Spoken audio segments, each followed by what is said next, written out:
日本時間6月25日、ロサンゼルス・ドジャースの大谷翔平選手が本拠地で行われた試合に出場し、2試合連続となる第27号ツーランホームランを放ちました。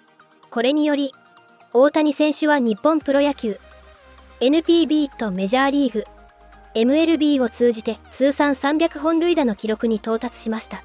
この節目の一打により、改めてその偉業と功績に注目が集まっています。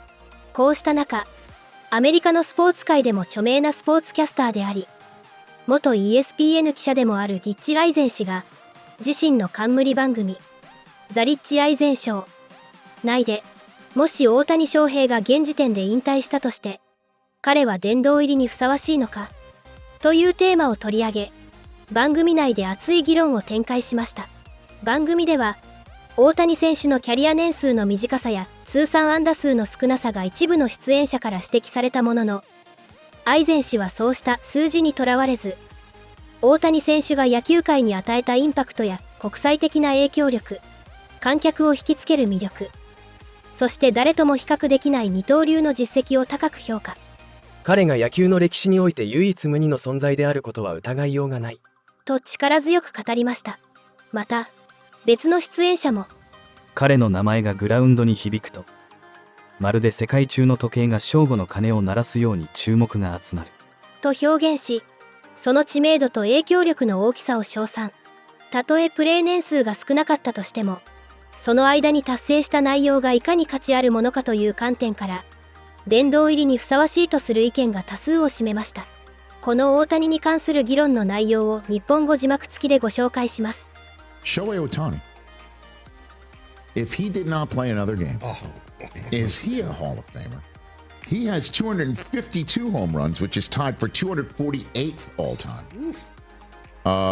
He's got 618 runs batted in, tied for 840th all time.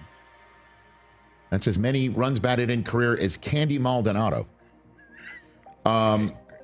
He's got 156 stolen bases, which is tied for 528th of all time. His career batting average of 282 is 607th of all time.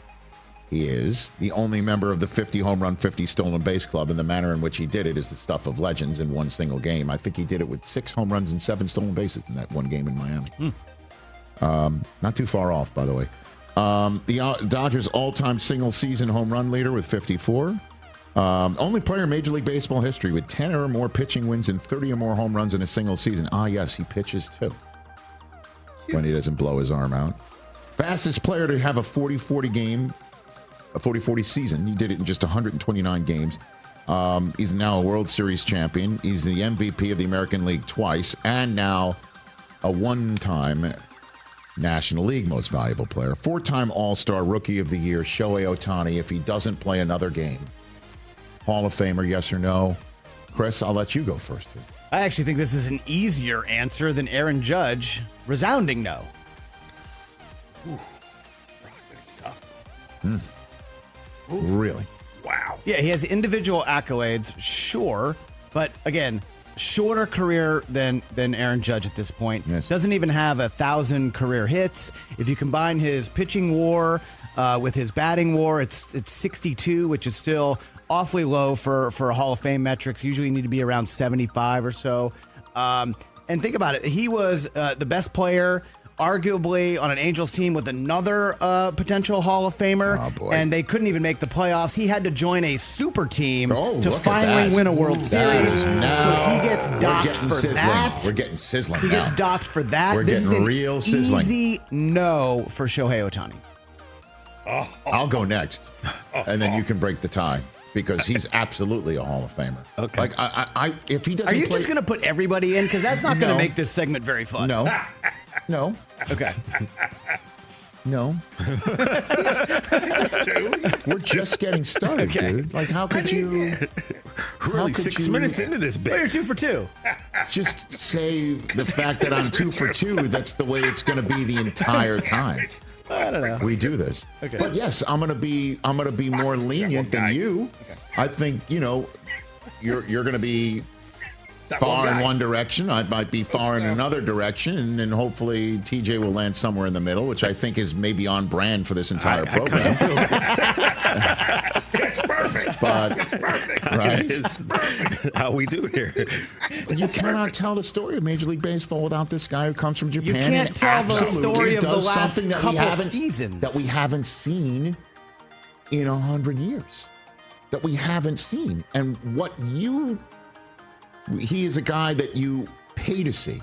He's a guy that you stop what you're doing because his at-bat is on the television set. He is a guy who has made the game more internationally popular than maybe since Ichiro, and maybe more so. He also is a talent that we have there's no comparison. There is no comparison. And he has the ring that you say Judge doesn't have, that is disqualifying for him to be a Hall of Famer at present. He is a unicorn. I've never seen anyone like him. We may never see anyone like him again. And if he decided to just go full Barry Sanders and say, I'm done here. I don't want to do this anymore. And I'm finished. Or obviously we never want to have the construct of being physically unable to perform as this being the backdrop of this conversation. We'll just say if he doesn't play another moment and he's standing there in that meadow in Cooperstown accepting a plaque, would somebody really have a problem with it? You would have a problem with it. I would just laugh and I'd be like, oh, so Major League Baseball is turning into the Basketball Hall of Fame. Or he is more deserving than some of the other people that it's gotten in. Like if we started reviewing some of the people who have recently got into Cooperstown. I would throw out so many people. Exactly. Well, I'd be with you on that. Yeah. So, but how can you be? They've also accomplished way more than he has. Maybe just because they played longer, but what he's already done, the 50-50 season stuff, and the manner in which he does it, the manner in which he steps to the plate and actually overperforms and delivers when you least hope, when you most hope for it, and frequently would least expect it, and he over delivers. I've never seen anybody like him. He gets another World Series. Well, you've never seen anyone like him since he's been playing for the Dodgers. Like, where was all this with the Angels? It was there for the Angels, too. It's just, come on, man. I mean, the World Baseball You know how this Classic, works he in ended baseball. it. You know how this works in baseball. You know how it works. If he wins one more World Series, it's over. There's no argument. Well, you would definitely be a Dodger fan for life. No, stop. You want to break the tie? Yeah, I mean, look, I guess the best and worst thing about going last is you hear all of your arguments being used on both of you. Why would that be worst? Well, I just mean there's not going to be much for me to say here. Chris, I'm sorry. You had a valid point, and Rich, you had the valid point about the unicorn, and Chris about the time that he's actually played. But the bottom line is, I think the closest comp maybe we could say is maybe Terrell Davis, who, Chris, you always say a lot of people feel like he didn't play long enough to deserve to go to the Hall of Fame, and yet when you look at what was accomplished in that time with the 2 Super Bowls and the 2,000-yard season, then I think simply because of what Otani did for the game of baseball and is doing by making it so big internationally, I feel like that is going to help his case with voters. So I feel, I think, and I feel bad saying no about Aaron Judge. I really do. That's fine. But there's nothing personal here. Yeah, when it comes to Otani, I love both guys. The name Shohei Otani rings bells like 12 o'clock all around this world. Yeah. And not like Aaron Judge does it, but Otani, he's just massive. And I feel he brings so many eyes and so much fame. Fame is in the Hall of Fame, too. Yeah, and fame. And like I said, I think the Terrell Davis one, that was the closest thing I could come to. Okay. The championship, definitely, I think Chris just put him over. Yeah. Had the Dodgers not won last year, I think it would have been a no. But is he the most famous baseball player ever? You could make this case. Well, we start the show with a tweet from our friend Sarah Langs of MLB Network. Posted this last night. Most home runs out of the leadoff spot in a team's first 80 games. 2025, Shohei Otani is the new record holder. 27 bombs, passing Brady Anderson, who did it with the 17. Everyone wanted to know if Shohei's offensive numbers were going to dip once he started to pitch. Granted, he's not fully built up as a starter as of yet, Jared, but we haven't seen any real drop-off dramatically from his offense so far. Yeah, obviously the power is still there, obviously. So, Shohei Otani is a unique talent. He has done this before. Pitching, now obviously he's first half, really the start of the first half was not on the mound. Now he started that gradual process of building up innings.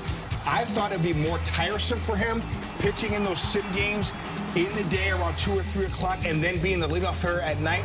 But he has really breezed right through it. He's comfortable doing that now that he's back on the mound pitching an inning. Hopefully, as the season goes along, he starts pitching deeper in the ball games. But it has not affected his offense whatsoever. Well, listen, I think he had a little bit of a hiccup when his first time he was out there on the mound, but I think that's just what every hitter goes through. So it's hard, you can't say, oh, it's because he was pitching. It's obviously done it before. I think we forget he's done it for 6 years. Right. So it's not like he's never done it. So this is, I mean, I know we're going, oh my gosh, when he gets the mound, act like, oh my God, it's the first time we're ever seeing Shohei on the mound in the big leagues. Well, that's not the case. So he has done it before, but obviously after an incredible season last year from the offensive side without pitching, and here he is leading off. I know when we look at the numbers, wow, 27 home runs from the leadoff spot's never been done in 80 games, but at the same time, he's not a leadoff hitter. Typical. He wouldn't be leading off any other year, those other years. He just happened to do that now, what people are doing a little bit more now than ever, but he'd usually be hitting in the middle of the lineup and, you know, trying to knock guys in. Yeah, back when we played in the 50s and 60s, he would be hitting third or fourth because he's got so much power. 54 home runs last year. Right now he's got halfway to 54, and tonight is the halfway mark